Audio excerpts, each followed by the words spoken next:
हाँ जी बच्चों, क्या हाल चाल है? ठीक हो सब? ओके बच्चों, तो अब हम करने वाले हैं lecture number 4 of wave motion. So आज के लेक्चर में हम बहुत इंपॉर्टेंट टॉपिक करने वाले हैं which is impedance of a string. Impedance क्या होती है? It is basically the opposition offered by the string to the wave. जब भी हम किसी मीडियम के अंदर, वैसे यहाँ स्ट्रिंग की एग्जांपल है बट कोई भी मीडियम हो सकता है, हर मीडियम की इम्पीडेंस होती है। जब भी हम किसी मीडियम के अंदर वेव को सेटअप करते हैं तो उस मीडियम की प्रॉपर्टीज डिफाइन करती हैं कि वो वेव कितने बढ़िया से सेटअप होगी। बिल्कुल सही कह रहा हूँ, कितने बढ़िया से। मतलब देखो, वेव को सेटअप करने के लिए हमें मीडियम के पार्टिकल्स के ऊपर फोर्स लगानी पड़ती है। जैसे मैंने लास्ट सेशन में बताया कि हम वहाँ पर एक सिनोसॉइडल फोर्स अगर लगाएंगे तो सिंपल हार्मोनिक वेव जनरेट होगी। तो हमें हमेशा मीडियम पार्टिकल्स के ऊपर फोर्स लगानी पड़ती है। फोर्स लगाने के बाद जो मीडियम पार्टिकल्स हैं उनको कितनी वेलोसिटी मिलती है वो डिपेंड करेगा मीडियम की प्रॉपर्टीज पे। उन पार्टिकल्स का मास कितना है उसको बोलते हैं इनर्शियल प्रॉपर्टीज। उन पार्टिकल्स के इन बिटवीन रीस्टोरिंग फोर्सेस कितनी है इसको बोलते हैं इलास्टिसिटी ऑफ द मीडियम।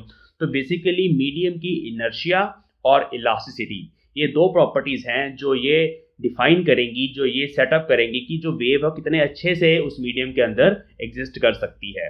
तो उस प्रॉपर्टी को इम्पीडेंस बोला जाता है। जेड से इसको डिनोट करते हैं। तो पहले हम इम्पीडेंस को डिफाइन करेंगे आज के लेक्चर में, उसके बाद हम इम्पीडेंस का एक्सप्रेशन भी फाइंड करेंगे फॉर ए स्ट्रिंग। अगर हम मीडियम एक स्ट्रिंग लेके चल रहे हैं प्रोग्रेसिव वेव के केस में जैसे हमने करा था, तो उस केस में इम्पीडेंस का एक्सप्रेशन क्या होता है वो फॉर्मूला हम ड्राइव करेंगे जो आगे भी हमारे काम आएगा।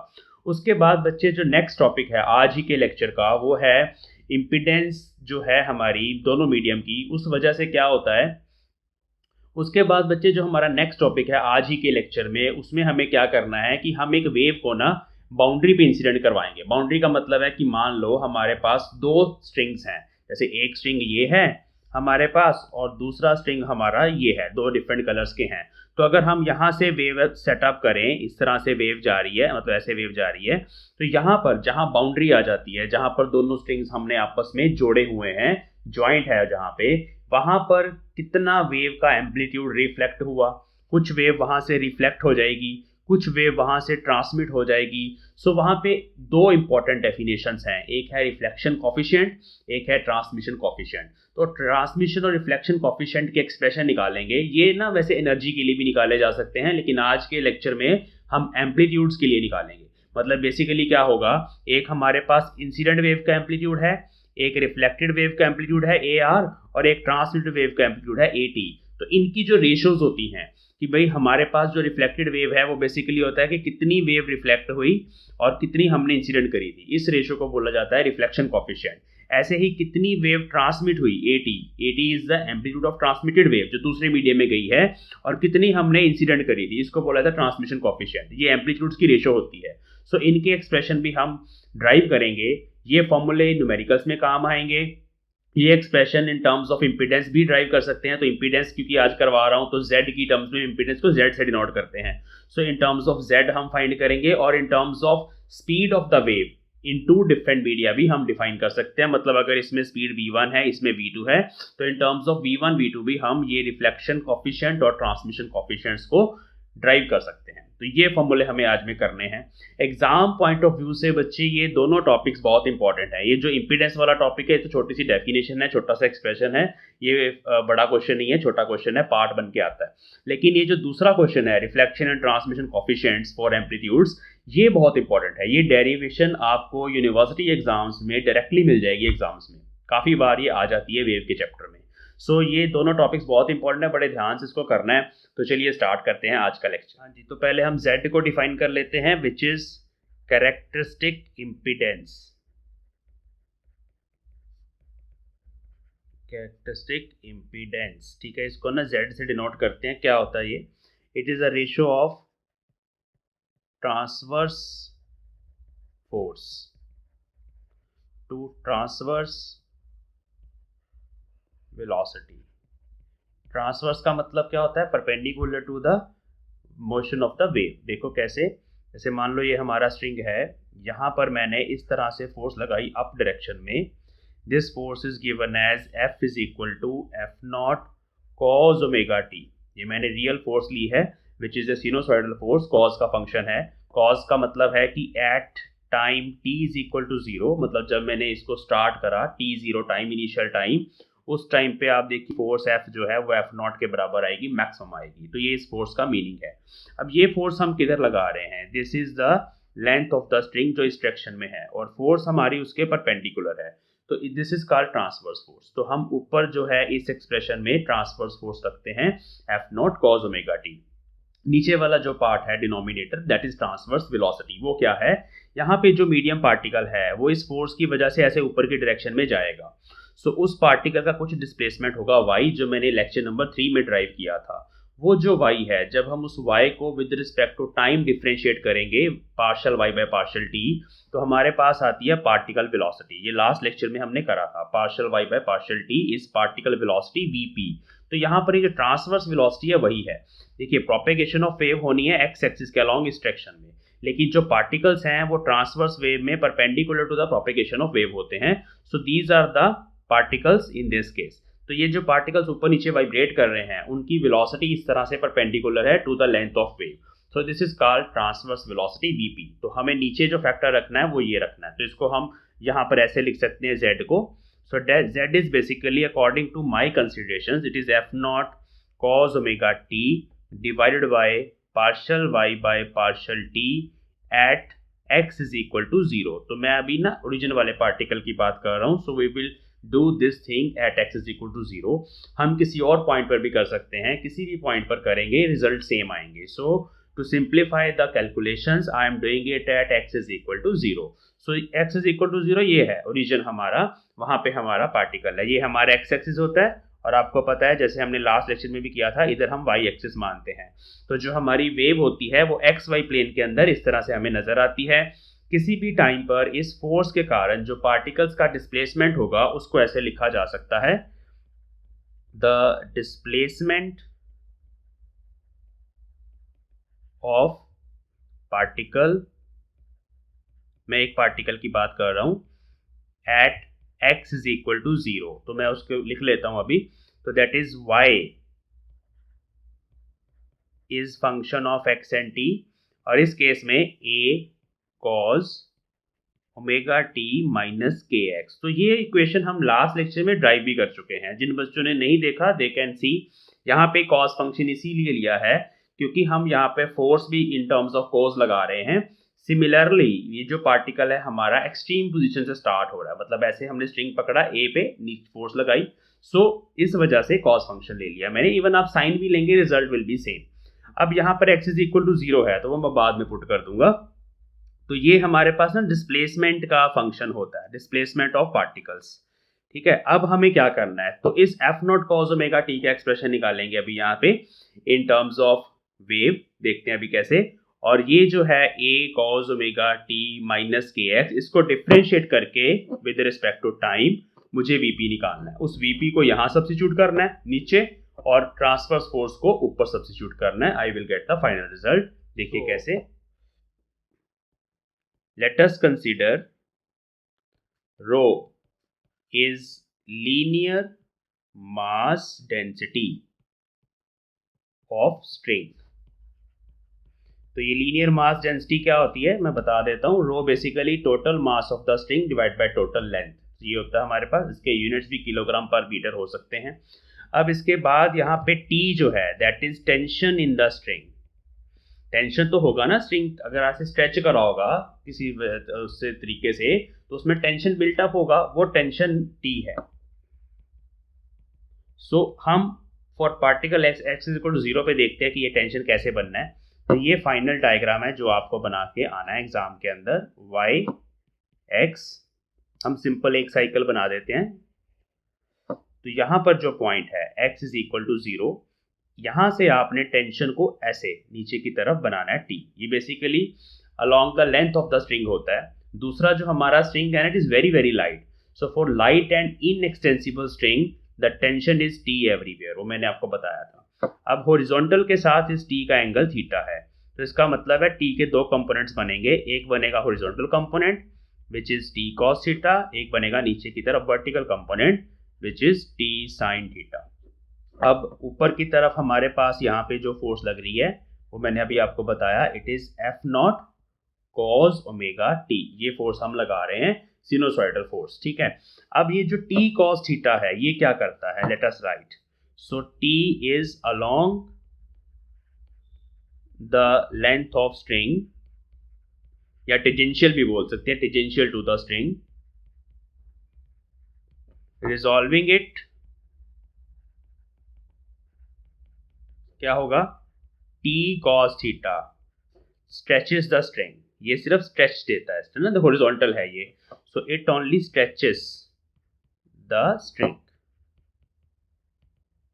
along its length। ये सारे पॉइंट ना नोट कर लेना, ठीक है। और ये जो हमारा टी साइन थीटा होता है बच्चे, वो क्या करता है, it is responsible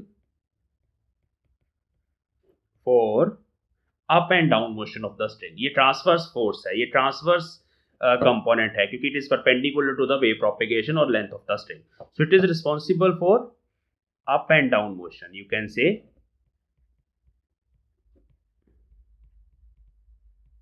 of particles और स्ट्रिंग, कुछ भी लिख सकते हो, ठीक है। ऑफ स्ट्रिंग, मीडियम की जगह स्ट्रिंग लिख लेते हैं। चलो, सो सिंपल सी इक्वेशन बन जाएगी यहाँ पे हमारे पास। वो इक्वेशन इंपॉर्टेंट है, वो क्या है कि जो F not cos omega T है, जो हमने ऊपर की तरफ ऐसे फोर्स लगाई, अब रीस्टोरिंग फोर्स उसके अंदर बिल्टअप हुई है जो उसको वापस लेके आएगी स्ट्रिंग को, वो टी साइन थीटा है। This is equal to minus of T sine theta. देखिए ना, टी साइन थीटा नीचे लग रहा है, दोनों की डायरेक्शन ऑपोजिट है। सो टी साइन थीटा और F naught cos omega T steady state के अंदर दोनों इक्वल है, but they are opposite also, तो इसको ऐसे लिखना है। अब साइन थीटा को यहाँ पे जैसे मैंने बताया, for small angles sine theta is equal to tan theta, तो यहाँ पे हम इसको रिप्लेस करेंगे टी टैन थीटा, क्योंकि स्मॉल एंगल्स के लिए हमारे पास जो परपेंडिकुलर बाय बेस है या परपेंडिकुलर बाय हाइपोटेन्यूज है, दे आर इक्विवेलेंट। अब tan theta is basically slope, तो किसी भी पॉइंट पर अगर हमें स्ट्रिंग की स्लोप फाइंड करनी है तो वो dy बाय dx होती है। यहाँ पे हम in terms of partial y by partial x लिखेंगे, तो इक्वेशन बनेगी F naught cos omega t is actually minus T partial y by partial x at x is equal to 0। अब मुझे यहाँ partial y by partial x को find करना है। So now using, अभी मैंने y लिखा था, y x t is basically a cos omega t minus kx, so this implies that partial y by partial x, इसको with respect to x differentiate करेंगे तो बनेगा a sin omega t minus kx। पहले हमने cos को differentiate करा, sin आ गया, अब चेन रूल लगेगा, ब्रैकेट को डिफरेंशिएट करेंगे with respect to x तो माइनस के आएगा, ओमेगा टी का डेरिवेटिव 0 होगा because we are doing it partially, x के विद रिस्पेक्ट टू करना सिर्फ, ओमेगा टी यहाँ पे कांस्टेंट बचेगा। सो ये हमारे पास आ गया जी, partial y by partial x is basically minus k a sine omega t minus k x. तो इसको हम ऊपर सब्स्टिट्यूट कर देंगे, ये हमारी इक्वेशन 1 है, इसको हम लिखेंगे पुट इन 1। तो जब यहाँ पुट करेंगे, नेक्स्ट शीट पे कर लेते हैं, F naught cos omega T क्या आएगा, देख लीजिए यहाँ माइनस माइनस कट जाएगा और t यहाँ पे है और के ए, तो k t a into this factor आएगा। Let us do the next sheet. So we get f naught cos omega t equal to k t a into sine omega t minus k x at x is equal to 0 करना है इसको। सो जब आप x को 0 put करोगे, it will become के t A sine omega T, this is F naught cos omega T. मैं एक सिंगल पार्टिकल के लिए कर रहा हूँ, इसलिए x is equal to 0 put कर देते हैं। अब हम करते हैं पार्टिकल वेलोसिटी को फाइंड, तो which is vp। Now to get transverse velocity vp, we need to calculate partial y by partial t। So हमारे पास y का एक्सप्रेशन क्या है, it is a cos omega t minus k x, मैंने put कर दिया। Solve करेंगे, a sine omega t minus k x into omega आएगा, जब आप चेन रूल लगाओगे ना, सो ब्रैकेट को डिफरेंशिएट करना है, इस ब्रैकेट को, इस ब्रैकेट के अंदर के एक्स कॉन्स्टेंट है, ओमेगा t का डेरिवेटिव ओमेगा आएगा। सो ये हमारे पास at x is equal to 0 लिखना जरूरी है, x इज इक्वल टू 0। तो नेक्स्ट पॉइंट में vp आ गया a omega sine omega t, जब आप x इक्वल टू 0 पुट कर रहे हैं, तो लास्ट लेक्चर में भी निकाला था। सो अभी हमें क्या करना है, अभी हमें सिंपली इन दोनों चीज़ों को इम्पीडेंस की डेफिनेशन में सब्स्टिट्यूट करना है, which is the ratio of transverse force is this KTA sin omega t to the transverse velocity which is A omega sin omega t। चलिए हमारा काम हो गया, sin ओमेगा टी से sin ओमेगा टी कैंसिल हो गया, A से A cancel हो गया, तो T अपॉन ये जो ओमेगा है ये क्या है, ओमेगा बाय के हमारे पास होता है वेव वेलोसिटी। ये मैंने बताया था लास्ट लेक्चर में भी, wave velocity can be written as angular frequency omega divided by the propagation constant k। तो यहाँ पर मैंने ओमेगा बाय k को v सब्स्टिट्यूट कर दिया। सो z का फॉर्मूला आ गया t बाय v। अब स्पीड ऑफ द वेव भी है हमारे पास, उस टर्म से भी निकाल सकते हैं, ये भी इंपॉर्टेंट है, इसको याद रखना, ये भूलना नहीं। It is the ratio of tension in the string with the speed of the wave. मतलब बेसिक डेफिनेशन वो थी हमारे पास, transverse force divide by transverse velocity, क्योंकि मैंने बताया हम एक फोर्स लगा रहे हैं, उस फोर्स से वेलोसिटी जनरेट हो रही है। So that is the basic definition, वहां से टी बाई वी आया मेरे पास। अब हम यहाँ पे ना वेलोसिटी का फॉर्मूला ये था ना, अंडर रूट टी बाय रो, इसको यूज कर लेंगे। तो यहाँ देखो स्केयरिंग करेंगे दोनों साइड, तो ये बनेगा v square is equal to t rho, और टी टेंशन यहाँ से निकाला जा सकता है रो वी स्केयर। इसको हम यहाँ पे सब्स्टिट्यूट कर सकते हैं and we get z is equal to rho v square by v, एक v कैंसिल हो जाएगा, z is equal to rho v. तो ये अनदर एक्सप्रेशन है, ये भी इंपॉर्टेंट है, दोनों एक्सप्रेशन आपको याद रखने हैं। सो दूसरा ये है z is equal to rho v, इसको भी हम इस तरह से सेव करके रख लेते हैं। तो ये इम्पीडेंस है। अब आप देख सकते हैं impedance depends on the linear mass density rho and speed. ये पार्टिकल की स्पीड नहीं है, ये वेव की स्पीड है, and the speed of the wave inside the medium. तो it is the property of medium only, ये बहुत इंपॉर्टेंट है, मीडियम की प्रॉपर्टी होती है।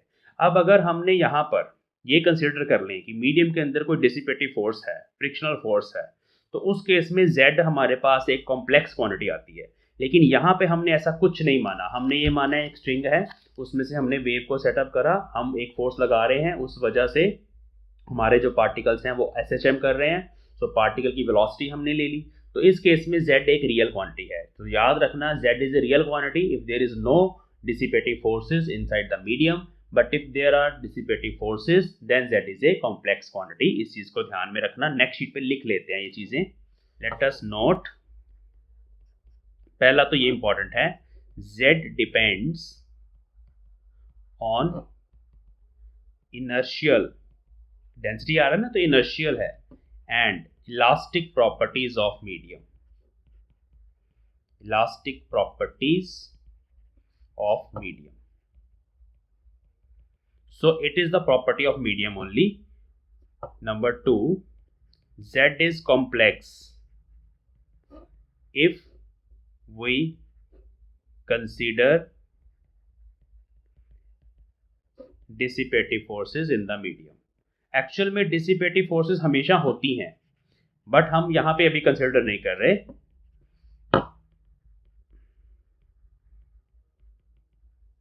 In the medium dissipative force क्यों होगी, ये जो स्ट्रिंग के पार्टिकल्स हैं ये एयर में से ही होके ऐसे ऊपर नीचे जा रहे हैं ना, तो जो एयर है वो पार्टिकल्स को एक रेजिस्टिव फोर्स ऑफर करती है, उस वजह से z एक कॉम्प्लेक्स क्वांटिटी बनती है अगर हम उसको कंसिडर करें। अभी नहीं मान के चल रहे, अभी मान के चल रहे हैं कि ये जो हमारा स्ट्रिंग है ये वैक्यूम के अंदर है, स्पेस के अंदर, जहां एयर के मॉलिक्यूल्स है नहीं स्ट्रिंग के पार्टिकल्स को रोकने के लिए। सो उस केस में z एक रियल क्वांटिटी है, ठीक है। तो ये z के दोनों फॉर्मूले मैं दोबारा से लिख रहा हूँ, याद रखना तीनों फॉर्मूले। एक है फोर्स डिवाइड बाय वेलोसिटी, याद रखना दोनों ट्रांसवर्स हैं तो उसके पैर में परपेंडिकुलर का साइन लगा देते हैं। दूसरा फॉर्मूला है हमारे पास t डिवाइड बाय v। अब ये v जो है ये वेव का है, याद रखना, मैं इसके पैर में वेव लिख देता हूँ, वेव की स्पीड है, ये पार्टिकल की है, यहाँ p लिख देते हैं। और तीसरा फॉर्मूला हमारे पास आया रो v, यहाँ पर भी ये वेव की स्पीड है। यहाँ पर जो v वेव है उसको हम ओमेगा बाय k सब्स्टिट्यूट कर सकते हैं, लैम्डा बाय t सब्स्टिट्यूट कर सकते हैं, कहीं से भी निकाला जा सकता है। सो जो हमारी जनरल इक्वेशन होती है वेव सोल्यूशन की वो ये होती है, yxt इज इक्वल टू, जैसे हमने लास्ट लेक्चर में करा था, साइन की टर्म्स में लिख सकते हैं a sine omega t minus kx if wave is going two plus x axis. तो उस केस में ये हमारी इक्वेशन होती है। सो इस इक्वेशन में से आप ओमेगा बाय के निकाल के v निकाल सकते हो, यहाँ सब्स्टिट्यूट कर सकते हो। तो ये सारे फॉर्मूले आपको याद रखने हैं। ओके, अब नेक्स्ट टॉपिक हमारा है रिफ्लेक्शन और ट्रांसमिशन का। It is very important derivation, let us do that. Of two media, हमारे केस में जो मीडिया है वो हम स्ट्रिंग्स लेके चल रहे हैं, टू स्ट्रिंग्स भी लिखा जा सकता है। सो दिस इज द सिचुएशन। ये मैं ना स्ट्रिंग का पार्ट बना रहा हूँ, ये बेसिकली वेव ही है। तो इस तरह से एक ये स्ट्रिंग है, उसके बाद ये स्ट्रिंग है आगे। सो इस तरह से वेव हमारी जा रही है। यहाँ पे टेंशन टी है, पूरे स्ट्रिंग के अंदर टेंशन टी है, ठीक है। यहाँ पे बाउंड्री है, इसको हम बोल देते हैं x is equal to 0। x is equal to 0 location पे हमारी बाउंड्री है। ये जो हमारा स्ट्रिंग है इसकी इम्पीडेंस z1 है, लीनियर मास डेंसिटी ρ1 है, इसके अंदर वेव की स्पीड v1 है, प्रोपेगेशन कांस्टेंट k1 है। ये सब चीज़ें हमें डिफाइन करनी होती हैं जब भी हम इस तरह से वेव को सेटअप करते हैं। ये स्ट्रिंग की प्रॉपर्टीज हैं सारी। सो दूसरा जो हमारा स्ट्रिंग है उसमें हमारे पास इम्पीडेंस z2 है, लीनियर मास डेंसिटी ρ2 है, वेव की वेलोसिटी इसमें v2 सेटअप होती है और प्रोपेगेशन कांस्टेंट यहाँ पे k2 होता है। तो ये है हमारे पास सिचुएशन। अब क्या करना है, हमें सबसे पहले यहाँ पे इंसिडेंट वेव लिखनी है। तो जो इंसिडेंट वेव है वो हमारी इस डायरेक्शन में जाएगी ऐसे। उस वेव का एम्पलीट्यूड इस पॉइंट पर हमारे पास होगा yi। तो मैं अभी कॉम्प्लेक्स क्वांटिटीज की टर्म्स में लिखूंगा इजी कैलकुलेशंस के लिए। तो हमारे पास yi is the displacement of particles of incident wave. अब यहाँ पर जैसे ही बाउंड्री पे पहुंचेगी वेव, इसके अंदर से बेसिकली है ऐसे, यहाँ पार्टिकल है ऐसे डिस्प्लेस हो रहा है अपनी पोजीशन से। सो बेसिकली ऐसे वेव जा रही है, यहाँ पे पार्टिकल हमारे डिस्प्लेस हो रहे हैं अपनी पोजीशन से। Incident yi is the displacement of particle for incident wave.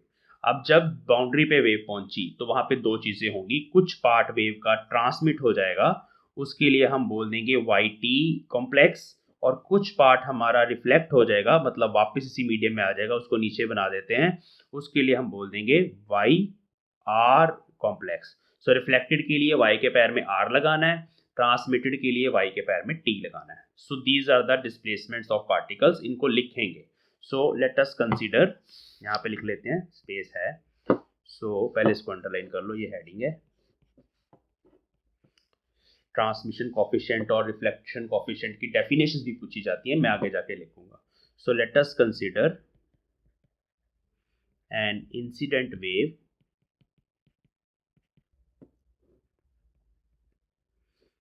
is given as yi complex is equal to ai complex e raised to power iota omega t minus kx।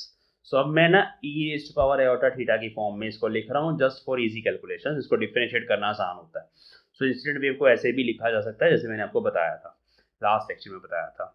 ai यहाँ पर amplitude है incident wave का, और ये complex quantity है। ये जो notation होती है ना, ऐसे एरो लगाते हैं, ये कॉम्प्लेक्स क्वांटिटी को रिप्रेजेंट करने के लिए है। जब हम बाद में ई रेस और आयोटा थीटा को खोल के लिखेंगे ना, cos theta plus iota sine theta, तो फिर रियल और इमेजिनरी पार्ट्स को अलग अलग कर सकते हैं। तो वो हमारे पास वही केस बन जाएगा जो अभी हमने करा है।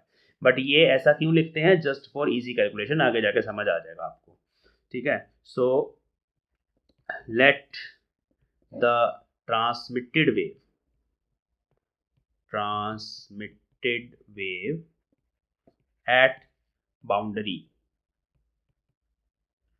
x is equal to 0 is, पहले हम जस्ट वेव को लिखेंगे, x is equal to 0 बाद में पुट करेंगे। सो वो ट्रांसमिटेड वेव मैं यहाँ पे लिख रहा हूँ yt कॉम्प्लेक्स।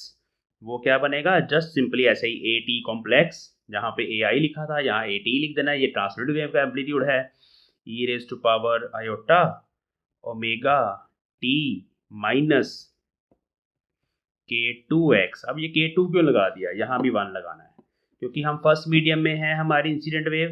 तो फर्स्ट मीडियम में हमारे पास जो प्रोपेगेशन कांस्टेंट k1 है, प्रोपेगेशन कांस्टेंट जो होता है इट डिपेंड्स अपॉन मीडियम। दूसरे मीडियम में हमारे पास जो है वो k2 है प्रोपेगेशन कांस्टेंट, इसलिए यहाँ पे k2 लगाना है। आपको इन चीज़ों का ध्यान रखना है। जो फ्रिक्वेंसी ऑफ वेव है ओमेगा, वो नहीं चेंज होगी, क्योंकि जो ओमेगा है ना बच्चे, डिपेंड्स अपॉन सोर्स। जो हमारा सोर्स है वो किस फ्रिक्वेंसी से वाइब्रेट कर रहा है। f0 is equal to f0 cos omega t में जो ओमेगा आ रहा था वो सोर्स की फ्रिक्वेंसी है, जहाँ से हम एनर्जी दे रहे हैं स्ट्रिंग को। सो वो फ्रिक्वेंसी यहाँ पर सेम है। वो ऐसे नहीं होता मीडियम चेंज करने से फ्रीक्वेंसी चेंज हो जाए। ये मैंने पहले ही बताया, रिफ्रैक्शन ऑफ लाइट में भी जो लाइट की फ्रीक्वेंसी है वो कांस्टेंट रहती है, वेवलेंथ और स्पीड दोनों चेंज होते हैं। सेम कॉन्सेप्ट यहाँ पे लगेगा कि जब वेव एक मीडियम से दूसरे मीडियम में जाती है फ्रीक्वेंसी पे कोई अफेक्ट नहीं पड़ता, तो ओमेगा वैसे ही लिखना है। सो इसी तरह से we will write the reflected wave is given as yr complex is equal to ar complex e raised to power iota omega t plus लगाना है यहाँ पे k1x। प्लस क्यों लगाना है? क्योंकि जो हमारी रिफ्लेक्टेड वेव है ये opposite to positive x axis है, ये x इज इक्वल टू 0 है, इस तरफ हम x एक्सिस मान लेंगे, तो ये ऑपोजिट डायरेक्शन में आ रही है वेव हमारी, ठीक है। सो इसलिए यहाँ पर आपको नेगेटिव एक्स एक्सिस के लिए यहाँ प्लस का साइन होता है, लास्ट लेक्चर में भी बताया था मैंने। सो इन तीनों वेव्स को ना हाईलाइट कर देते हैं, ये सेव करके रखनी है हमें। सो पर्पल कलर से इनको एक्सप्रेशंस को मैं हाईलाइट कर रहा हूँ ताकि आप इनको लर्न कर लो। मेन चीज़ें तो ये एक्सप्रेशंस ही होती हैं, बाकी तो सब आपको पता होना चाहिए, लेकिन इनको लिखने में अगर मिस्टेक कर दी ना तो सारा काम खराब हो जाना आगे जाके, प्लस का माइनस बन जाना है, माइनस का प्लस बन जाना है, डेरिवेशन होनी नहीं है फिर। तो ये प्लस माइनस का बड़ा ध्यान रखना है। तो पहले ये तीन वेव्स हमने लिख ली, ध्यान से देख लो स्क्रीन को। अब हमें क्या करना है, let us do that. Boundary पे देखना क्या होगा। बाउंड्री पे यहाँ पर इस पॉइंट पे ना जो वेव हमारी पहुंचेगी, सो क्या होगा, एक डिसकॉन्टिन्यूटी है वहाँ पे, लेकिन जो मीडियम के पार्टिकल्स हैं उनके डिस्प्लेसमेंट कॉन्टिन्यूस होने चाहिए यहाँ पे। इसका मतलब क्या है, ध्यान से समझना। इसका मतलब है अगर हम मैथमेटिकली लिखना चाहें तो let us write at boundary, दो चीजें होती है बाउंड्री पे, मैं दोनों लिखवाता हूं। Number 1 the displacement of particles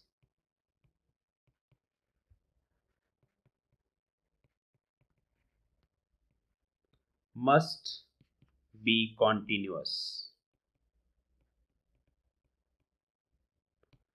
ये पार्टिकल पहले मीडियम में है, ये दूसरे कलर वाला पार्टिकल बिल्कुल इसके पास दूसरे मीडियम में है। सो ये इनकी मीन पोजीशन है, ऐसे मैंने लाइन लगा दी। ये अभी थोड़ा सा ऊपर गया तो ये अपने वाले को साथ ही लेके जाएगा ना ऊपर, उसके साथ ही। डिसकॉन्टिन्यूटी तो नहीं है, ऐसा तो नहीं है ये पार्टिकल अगर ऊपर जा रहा है तो वो नीचे चला जाएगा, ऐसा नहीं होगा। जहाँ भी डिसकॉन्टिन्यूटी आएगी दोनों इकट्ठे ऊपर जाएंगे। सो this is the idea behind it. अब इसको लिखना कैसे है, डिस्प्लेसमेंट मतलब ये है, इट मस्ट बी कॉन्टिन्यूस। सो हमारे पास एक इंसिडेंट वेव है, एक वापस आई है रिफ्लेक्टेड, और एक ट्रांसमिट हुई है। तो इस कंडीशन को हम कैसे लिखेंगे, देखो जो मीडियम 1 है हमारा, ये वाला मीडियम 1, इसके अंदर दो वेव्स हैं, एक इंसिडेंट वेव है, एक रिफ्लेक्टेड वेव है। तो उस मीडियम के अंदर पार्टिकल्स का कुछ डिस्प्लेसमेंट है, बेसिकली वो दोनों वेव्स के जो पार्टिकल्स का डिस्प्लेसमेंट है उसके सम के बराबर होगा मीडियम 1 के अंदर। और मीडियम 2 के अंदर एक ही वेव है which is transmitted wave. So यहाँ पर displacement of incident wave plus displacement of reflected wave, this is for medium 1। Medium 1 की वेव को एक साइड पे रखना है। This sum must be equal to the displacement of particles in medium 2, मतलब वाई टी दिस। मैं यहाँ पे पार्टिकल्स बोल रहा हूँ, बट जो हमारी बाउंड्री लोकेशन है वहाँ पे पहला पार्टिकल, सिंगल पार्टिकल एक ही है, तो ये उस पार्टिकल के डिस्प्लेसमेंट की बात हो रही है जो x इज इक्वल टू 0 पे है। सो यहाँ पर हमें अब ये तीनों एक्सप्रेशंस को सब्स्टिट्यूट करना है और फिर बाउंड्री कंडीशन अप्लाई करनी है, उस बाउंड्री पे x को 0 पुट करना है। तो एक कंडीशन निकलेगी, एक रिलेशन निकलेगी एम्पलीट्यूड्स के इन बिटवीन, वो अभी नेक्स्ट शीट पे लिखते हैं। सो आफ्टर सब्स्टिट्यूटिंग, हाँ जी, तो यहाँ पे क्या बना, यहाँ पे बन गया हमारे पास AI complex e raise power iota omega t minus KX plus reflected waves amplitude e raise power iota omega t, यहाँ पे आएगा K1, यहाँ पे प्लस आएगा K2x is equal to AT amplitude of transmitted wave e raise to power iota omega t minus K2x। तो put x is equal to 0।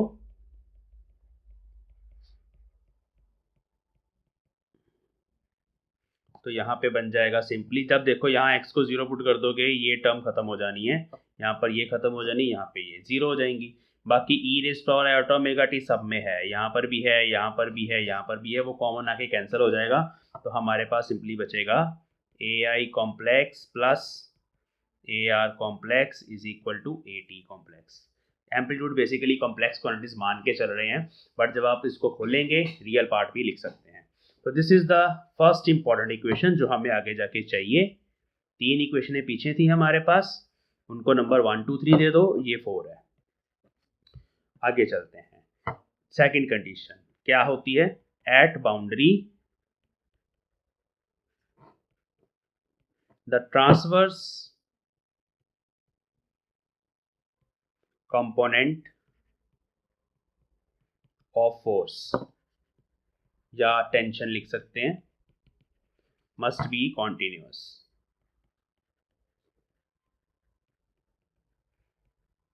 Transverse component of force क्या होता है? That is T partial y by partial x। T is the tension, अभी हमने last उसमें देखा था, it is T sine theta. Sine theta को tan थीटा पुट किया स्मॉल एंगल्स के लिए, और फिर partial y by partial x। तो अभी ये फाइंड करना है। सो इसको फाइंड करने का मतलब है हमें क्या करना है?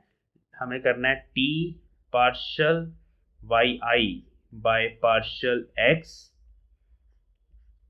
at x is equal to 0 plus T partial yr reflected wave के लिए partial x at x is equal to 0 must be equal to the transverse component partial yt transmitted wave के लिए divide by partial x at x is equal to 0। तो अब इस equation को solve करना है। It is very simple to solve.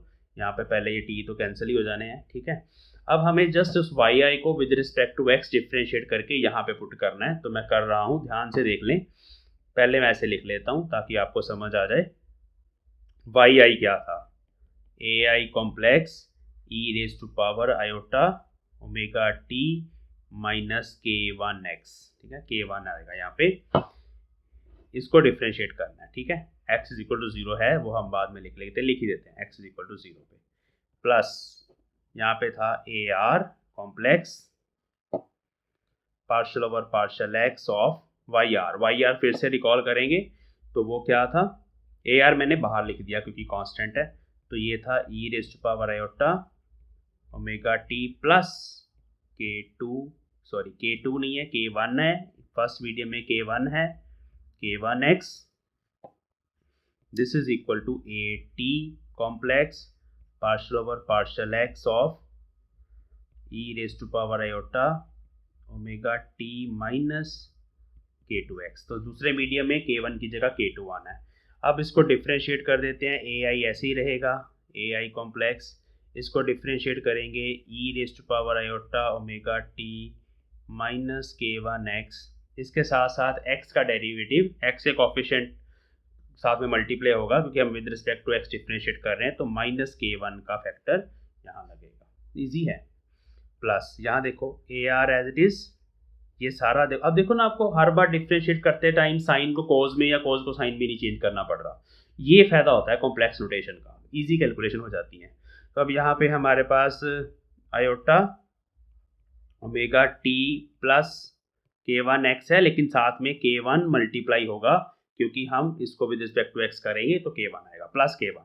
और second case में हमारे पास लास्ट वाला जो है वो आएगा AT e raise to power iota omega t minus k2x, लेकिन यहाँ पे साथ में माइनस k2 मैंने यहाँ लिख दिया, माइनस भी यहाँ लिख देते हैं, ये मल्टीप्लाई होगा फैक्टर, ठीक है, माइनस k2। चलो अब हमें क्या करना है जी? अब हमें इनको x इज इक्वल टू 0 पे, at x is equal to 0 जो टर्म्स हमारी 0 हो जाएंगी, मैं कैंसिल कर रहा हूँ, ये टर्म कट जाएगी, ये भी कट जाएगी, x 0 पे ये भी कट जाएगी, ठीक है। उसके बाद e raise to iota omega t, ये भी कैंसिल हो जाएंगी सारी, है ना, कॉमन है। e raise to iota omega t यहाँ भी है, यहाँ भी है और यहाँ भी है, तो ये भी खत्म हो गया। क्या बचा?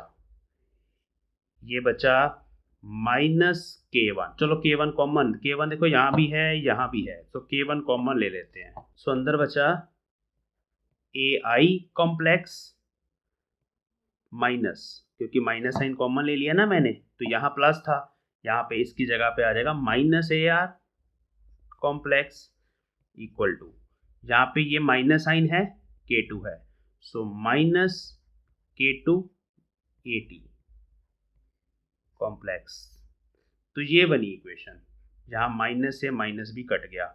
सो ये बन गया a i minus a r is equal to k two by k one. ये के वन ना नीचे ले जाएंगे इसके, ए टी। ये नेक्स्ट शीट पे लिख रहा हूँ मैं। हमारे पास आ गया a i minus a r is equal to k two by k one a t. This is next important equation, equation number 5 which is needed. अब 4 और 5 को ध्यान से देखेंगे। पहले K1 K2 को ना इन टर्म्स ऑफ इम्पीडेंस या स्पीड्स लेके जाते हैं। देखो, so here K1 is, what is K1? Omega by V1। K2 is omega by V2। वो मैंने बताया था ना, speed of the wave is omega by K। सो अभी K1 को इन टर्म्स ऑफ स्पीड लिख सकते हैं, तो यहाँ पुट कर सकते हैं। तो यहाँ आ जाएगा a i minus a r is equal to omega by V2 upon omega by V1 AT। Omega से ओमेगा कट गया, इसको आप V1 by V2 AT लिख सकते हो। अब इसको इन टर्म्स ऑफ इम्पीडेंस भी लेके जाएंगे, इन टर्म्स ऑफ वेलोसिटी भी लिख सकते हैं। तो लेट अस डू दैट। तो Z is equal to T by V। So अगर Z1 लिखना है T बाई V1 और अगर Z2 लिखना है T बाई V2। इसका मतलब है कि जो V1 बाई V2 की रेशो है उसको आप Z2 बाई Z1 भी पुट कर सकते हो यहाँ पे, ठीक है ना। इनवर्सली प्रोपोर्शनल है स्पीड और इम्पीडेंस। अब हम इन टर्म्स ऑफ Z निकाल लेते हैं, आप V1 V2 में चेंज कर सकते हो, ईजी है। So therefore final relation which is needed is AI minus AR। इन दोनों एम्पलीट्यूड का जो डिफरेंस है वो Z2 बाई Z1 AT के बराबर है। ऑल्सो जो हमारी इक्वेशन 4 थी वो थी AI plus AR is equal to simply AT। Now we will add these two equation. ये 4 है, ये 5 है, दोबारा से लिख रहा हूं मैं। सो एडिंग 4 एंड 5, जब आप इनको ऐड करोगे AR से AR कैंसिल हो जाएगा, आपके सामने ही है। 2AI will become 1 plus Z2 by Z1 AT,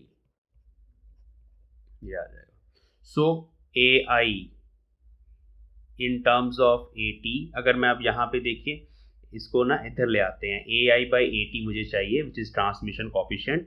so AI by AT यहाँ से लिख रहा हूँ मैं डायरेक्टली, वो क्या बनेगा? वो बनेगा 1/2। इसको ना एलसीएम ले लेते हैं, Z1 plus Z2 divide by Z1। सो इसका अगर हम रेसिप्रोकल कर लेंगे तो हमारे पास आ जाएगा transmission coefficient which is AT by AI, ratio of the transmitted wave amplitude to the incident wave amplitude. वो नेक्स्ट शीट पे करता हूं मैं। तो टेकिंग रेसिप्रोकल यहाँ लिख देता हूं,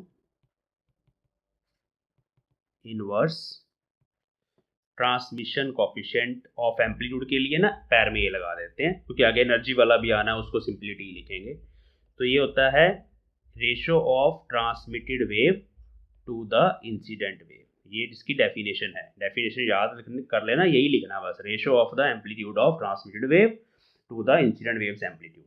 तो ये बनेगा 2, उसका reciprocal 2Z1 upon Z1 plus Z2। So this is the final transmission coefficient. इसको डिस्कस करेंगे अभी स्पेशल केसेस के। नाउ रिफ्लेक्शन कॉफिशिएंट, इसके लिए क्या करना है, इसको ना वैसे RA से डिनोट करेंगे, ये होगा AR बाई AI, इन दोनों की रेशो। सो क्या करना है, सब्ट्रैक्ट 5 फ्रॉम 4। तो ये हमारी इक्वेशन 4 है, ये 5 है। जब आप 4 में से 5 को सब्ट्रैक्ट करेंगे AI कैंसिल हो जाएंगे, यहाँ बनेगा 2AR, ये दोनों आपस में ऐड हो जाएंगे, माइनस का प्लस बन जाएगा, और यहाँ बनेगा 1 minus Z2 by Z1 into AT। So next sheet पे लिख रहा हूँ, तो ये बन जाएगा 2AR is equal to 1 minus Z2 by Z1 AT, ठीक है, ये बन जाएगा। और एक इक्वेशन अभी हमने पीछे लिखी थी which was 2AI is equal to 1 plus Z2 by Z1 AT। सो अभी हमें क्या चाहिए, AR बाई AI। सो इन दोनों को डिवाइड करने से आ जाएगा 2 से 2 कैंसिल हो जाएगा, therefore R A is equal to dividing these two equations, तो ए आर बाई आई तो ये ऊपर रख लेंगे, उसको नीचे तो मैं यहाँ डायरेक्ट कर देता हूँ। जब ऐसे करेंगे ये दोनों कैंसिल हो जाएंगे, तो बनेगा 1 minus Z2 by Z1 upon 1 plus Z2 by Z1। इसको थोड़ा और सिंप्लीफाई कर लेंगे, सो एलसीएम लेने के बाद ये बनेगा Z1 minus Z2 upon Z1 plus Z2। ठीक है, तो ये है, सो दिस इज आर ए। अब हम इसको भी सेव कर लेते हैं, नेक्स्ट शीट पे दोनों लिखते हैं, फिर डिस्कस करते हैं स्पेशल केसेस। अच्छा, इन टर्म्स ऑफ वी भी कर लेते हैं, यहाँ छोटा सा लिख देते हैं। अगर आपको एग्जाम में बोला ना इन टर्म्स ऑफ स्पीड निकालो, तो क्या करना है, तो जस्ट Z1 को Z2 से, Z1 की जगह V2 लिख दो और Z2 की जगह V1 लिख दो, तो ये बनेगा TA बनेगा तब 2V1 की जगह V2, जहाँ 1 है वहाँ 2, नीचे तो सेम ही है, सामने आ जाना है। ठीक है, और RA बनेगा V2 minus V1 upon V1 plus V2। So denominator same है, लेकिन ऊपर ये 1 2 चेंज हो जाएंगे। Okay, so these are the reflection and transmission coefficients. इनकी डेफिनेशन मैंने आपको बता दी है, मैं फिर से लिख देता हूँ। RA is ratio of amplitude of reflected, amplitude जरूर लिखना, ठीक है, reflected wave to the amplitude of incident wave at boundary. Just आपको बताने के लिए कैसे लिखनी है, दूसरे के अपने आप लिख लेना। नेक्स्ट शीट पे चलते हैं। ठीक है, अब देखो special cases. Case 1, if Z2 is greater than Z1, मतलब जो दूसरा मीडियम है उसकी इम्पीडेंस ज्यादा है, that is second medium is, या स्ट्रिंग बोल सकते हैं, हार्डर। ठीक है, हार्ड का मतलब है मास ज़्यादा होगा, थोड़ा थिकनेस ज़्यादा हो सकती है, इम्पीडेंस ज़्यादा है। दूसरा एंड फिर इस केस में फिक्स्ड एंड भी माना जा सकता है। मान लो ये वेव है हमारी, ये स्ट्रिंग के अंदर ऐसे जा रही थी, और दूसरा मीडियम हमने यहाँ पर बाउंड्री लगा दी, यहाँ वॉल है, तो वॉल के केस में तो Z2 हमारे पास इन्फिनिटी होगा, सारी की सारी वेव बैक आ जाएगी। लेकिन अगर ये ज़्यादा भी है उससे, तो क्या होगा, लेट अस डू, तो उस केस में ना जो रिफ्लेक्शन कोफिशिएंट है दैट विल बिकम नेगेटिव। अब रिफ्लेक्शन कोफिशिएंट नेगेटिव होने का मतलब है that is the reflected wave, जो हमारी वेव वापस आएगी, ये वाली reflected wave is out of phase by 180 degree with respect to the incident wave। और यही जब हम स्टेशनरी वेव्स करते हैं ना, उसमें हम ये फेस रिवर्सल का कॉन्सेप्ट लगाते हैं, वहाँ पे ऐसे बाउंड्री होती है। सो इसका मतलब है कि अगर मान लो ऐसे वेव जा रही है, ध्यान से एरो देखो, ऐसे वेव जा रही है, यहाँ पे जाके क्रेस्ट टकराया, तो वापस क्या आएगा, ट्रफ। ऐसे यहाँ 180 डिग्री का फेस रिवर्सल हो गया ना, तो मिनिमम एम्पलीट्यूड गया, लेकिन वापस उल्टा हो के आएगा। सो this is basically called reflection, proper reflection हो रही है, हार्ड बाउंड्री है। सो ये उस केस में भी होता है अगर हमारे पास एक स्ट्रिंग पतला है, मतलब थोड़ा सा लाइट है, और दूसरा स्ट्रिंग थोड़ा सा मोटा है, उसका मास ज़्यादा है, उसकी लीनियर मास डेंसिटी ज़्यादा है, तब भी ऐसे ही होता है कि ये जो वेव टकराएगी, टकराने के बाद दूसरी वेव कैसे फेस रिवर्सल हो जाएगा। हाँ, ट्रांसमिट भी होगी, लेकिन थोड़ा सा पार्ट उसमें ट्रांसमिट होगा।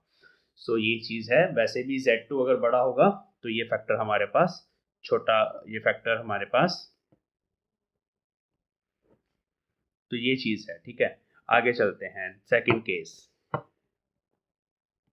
Case 2, if Z2 approaches to infinity, वही है फिक्स्ड बाउंड्री, फिक्स्ड एंड बोल सकते हैं, हार्ड। ये वो केस है जब Z2 बहुत बड़ा होगा, तब भी बोलते हैं approaches to infinity as compare to Z1। तो उस केस में आप यहाँ पे इसको ऐसे लिख सकते हो, रिफ्लेक्शन कोफिशिएंट को ऐसे लिख सकते हो, Z2 कॉमन ले लो, Z1 बाई Z2 माइनस 1, नीचे से भी Z2 कॉमन ले लो, Z1 बाई Z2 माइनस 1, यहाँ प्लस 1। तो जब आप Z2 को इन्फिनिटी करेंगे, ये दोनों टर्म्स यहाँ पे जीरो हो जाएंगी, ये टर्म जीरो हो जाएगी, ये टर्म जीरो हो जाएगी, ये आपस में कट जाएंगे। सो रिफ्लेक्शन कोफिशिएंट यहाँ पे आएगा -1 क्योंकि यहाँ -1 है ऊपर, नीचे +1 है, ये टर्म दोनों जीरो की, ये वैसे ही कर गए। अब -1 आने का मीनिंग क्या है? That is all the wave, whole of the wave आप कह सकते हैं गेट रिफ्लेक्टेड, कुछ भी ट्रांसमिट नहीं हुआ। रिफ्लेक्शन कोफिशिएंट -1 आ गया आपके पास, ठीक है। तो सारी नेगेटिव आ गया, इसका मतलब 180 डिग्री का फेस रिवर्सल तो होगा ही, वो मैंने ऊपर भी बता दिया आपको, नेगेटिव आएगा। बट दूसरा यहाँ पे इंपॉर्टेंट चीज़ है कि ट्रांसमिशन कोफिशिएंट यहाँ पे हमारे पास 0 आएगा, वो आपको निकाल के दिखाता हूँ। कुछ भी वेव ट्रांसमिट नहीं होगी, सारी की सारी वेव रिफ्लेक्ट होगी। सो ट्रांसमिशन कोफिशिएंट इस केस में क्या आएगा? Let us do that. TA को लिख लेते हैं ऐसे,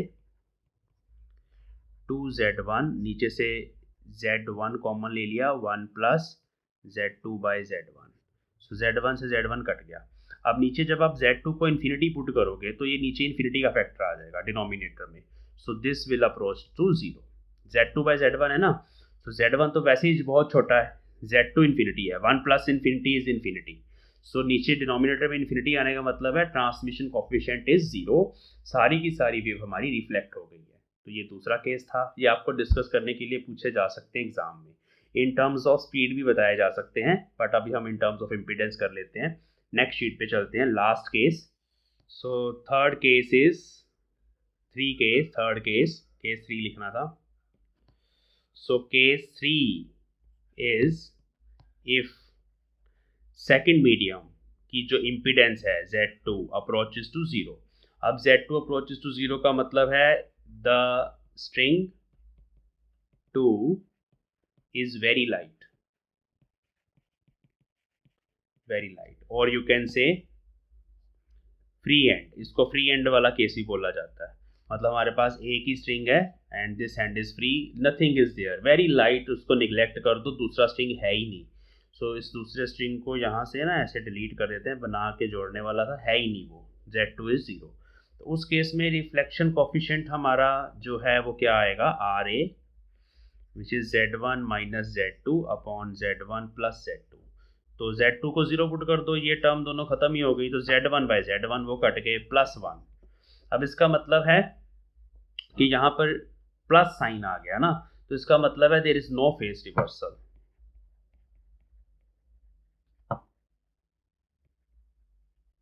नंबर 1। नंबर 2, RA क्या होता है? RA होता है reflected wave divide by incident wave, इन दोनों का एम्पलीट्यूड। तो ये 1 आ गया, तो मतलब वेव का जो एम्पलीट्यूड है वो बराबर ही है। एक्चुअली ना यहाँ पे कुछ रिफ्लेक्ट होना ही नहीं है, एक्चुअली आगे कुछ है ही नहीं। तो इसका यही मतलब है कि जो इंसिडेंट वेव का एम्पलीट्यूड था वही है, कुछ भी चेंज नहीं हुआ उसमें। So this is the thing when Z2 approaches to 0। तो इस तरह से हमारे पास बच्चे ये सारे रिजल्ट्स हैं रिफ्लेक्शन और ट्रांसमिशन कोफिशिएंट्स के। ये डेरिवेशन इंपॉर्टेंट है। नेक्स्ट लेक्चर में बेसिकली सब कुछ ना हम प्रोग्रेसिव वेव के लिए ही कर रहे हैं, ये भी ध्यान रखना। अभी हम उसको बांध के नहीं रख रहे स्ट्रिंग को, स्पेशल केसेस में हम डिस्कस कर रहे हैं कि फेस रिवर्सल होता है, आगे जाके सारे रिजल्ट यूज होने हैं। अब हमारे पास नेक्स्ट लेक्चर में reflection and transmission coefficients for energy भी हैं। सो वो एनर्जी की टर्म्स में करेंगे, उसमें पहले हम एनर्जी का एक्सप्रेशन भी निकालेंगे, वेव की एनर्जी का, फिर हम वो करेंगे, ठीक है। तो दोनों ही डेरिवेशन इंपॉर्टेंट है, कई बार एम्पलीट्यूड्स की टर्म्स में पूछा जाता है एग्जाम में, कई बार एनर्जी की टर्म्स में पूछा जाता है। So energy of the wave, power of the progressive wave, ये सब कुछ हम नेक्स्ट क्लास में करेंगे। सो यहाँ पे हम अपना आज का लेक्चर नंबर 4 फिनिश करते हैं। सो आप कमेंट सेक्शन में कमेंट करिए लेक्चर कैसे लग रहे हैं आपको, लेक्चर को अपने फ्रेंड्स के साथ शेयर करिए। कुछ भी अगर आपको कहीं पे दिक्कत आ रही है कमेंट करिए, मैं उसका रिप्लाई करूंगा। We will meet in the next class. Thanks for watching.